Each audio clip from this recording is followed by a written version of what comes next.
안녕하세요. 복지정보, 생활정보, 건강정보부터 돈이 되는 일상생활들의 팁까지 정확한 정보로 꼼꼼하게 체크해서 빠짐없이 살펴봐드리는 복지도우미입니다.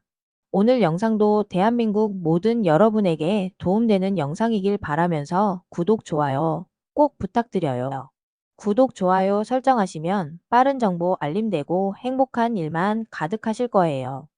기초생활보장제도가 사라질 수도 있다는 이야기가 나오는 요즘 2025년 변화와 새로운 제도에 대해 이야기해 보려 합니다.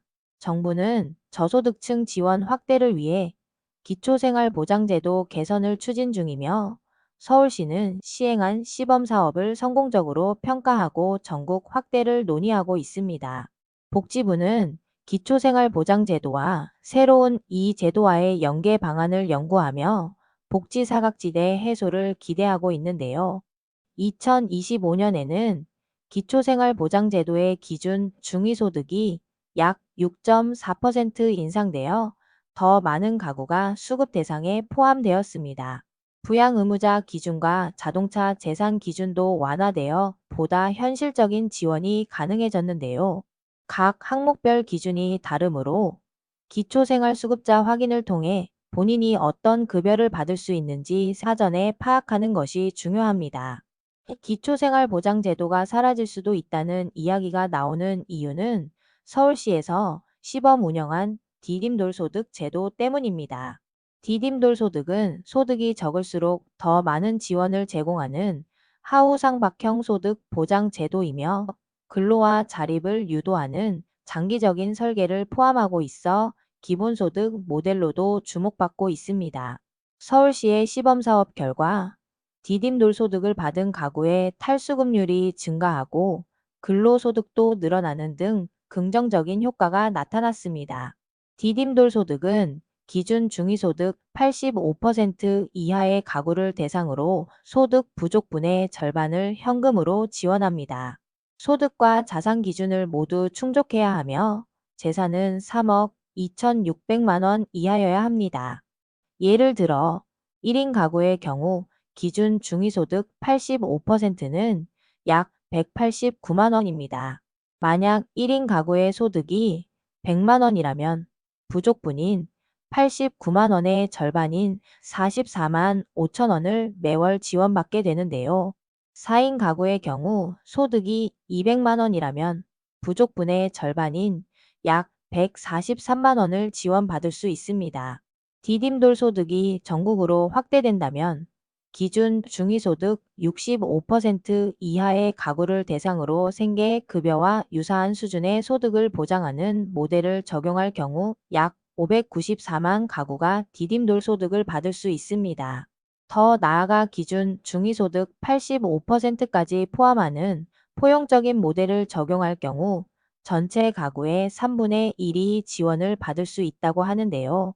현재 디딤돌 소득은 서울시에서만 시범 운영되고 있으며 서울 시민이라면 서울복지포털 또는 가까운 주민센터에서 신청할 수 있습니다. 신청 시에는 소득 및 재산 증빙 서류를 제출해야 하며 심사 기간은 약 46주 정도 소요됩니다.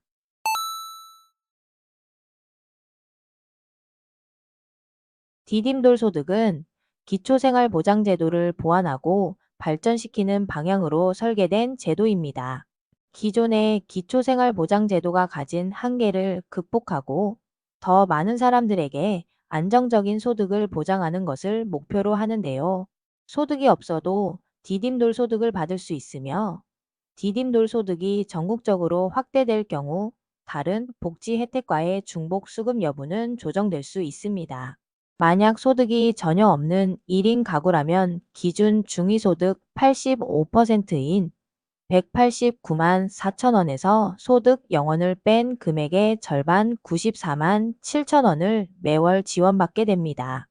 예를 들어 1인 가구 소득이 100만 원일 때 중위소득 85%인 기준액 189만 4천 원에서 1인 가구 소득을 뺀 지급액 89만 4천 원의 50%인 44만 7천 원을 지원하게 되는데요. 4인 가구의 소득 200만 원이라면 중위소득 85% 기준액인 487만 원에서 가구소득 200만 원을 뺀 부족분 287만 원의 50%인 143만 5천 원을 지원하게 됩니다.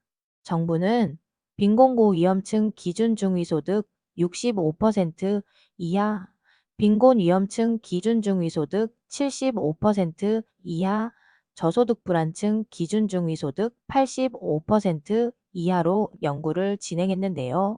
우선 기준 중위소득 65% 이하를 대상으로 생계급여와 유사한 수준의 소득을 보장하는 모델을 적용하면 전국 총 2,207만 가구의 약 27%에 달하는 594만 가구가 디딤돌소득을 받을 수 있다는 분석이 나왔습니다.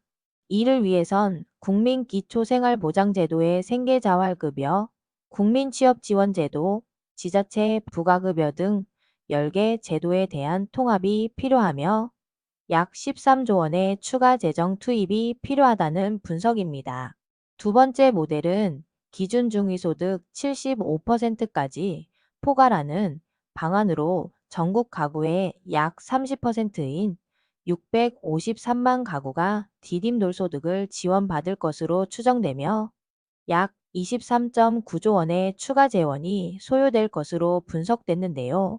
이 모델을 적용하면 빈곤선 진입을 미리 저지할 수 있어 생활 수준을 보장할 수 있다는 것이 핵심입니다.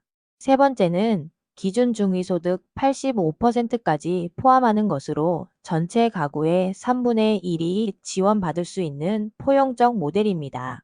이 모델을 적용하면 소득 하락에 대한 위험과 불안을 배제해 적극적인 사회 참여와 자기실현 지원이 가능하고 기초생활보장제도의 주거급여까지 통합 가능할 것으로 분석됐습니다. 추가 재정은 약 36조 6천억 원으로 추정된다고 합니다. 인천시에도 디딤돌 안정소득제도를 시행하고 있는데요. 안정적인 삶을 지원하는 복지 정책으로 소득 기준은 기준 중위소득의 50% 이하, 재산 기준은 일반 재산 1억 3,500만 원, 금융재산 3천만 원 이하 주거용 재산 6,900만 원은 제외여야 합니다. 단 100% 환산 자동차를 보유한 가구나 부양 의무자가 연소득 1억 원 이상이거나 재산 9억 원 이상인 경우에는 지원 대상에서 제외되는데요.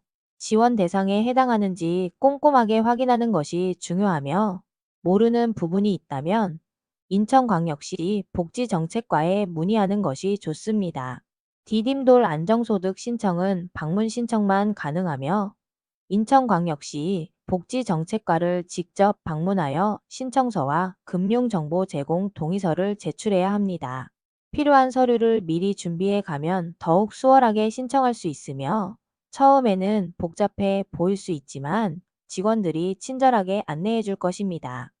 기초생활보장제도는 저소득층의 기본적인 생활을 보장하는 중요한 제도이지만 여전히 사각지대가 존재합니다. 정부는 이러한 사각지대를 해소하기 위해 지속적으로 제도를 개선하고 있으며 디딤돌 소득과 같은 새로운 제도를 도입하여 기존 제도의 한계를 보완하고 있는데요.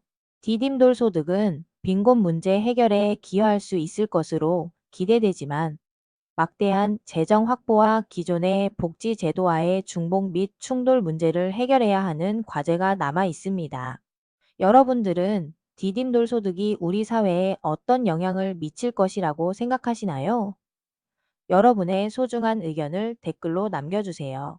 오늘도 좋은 정보가 되셨다면 힘이 되는 구독과 좋아요 꼭 부탁드리고요. 유익한 영상이었다면 소중한 분들께 공유 부탁드립니다. 행복한 하루 되세요.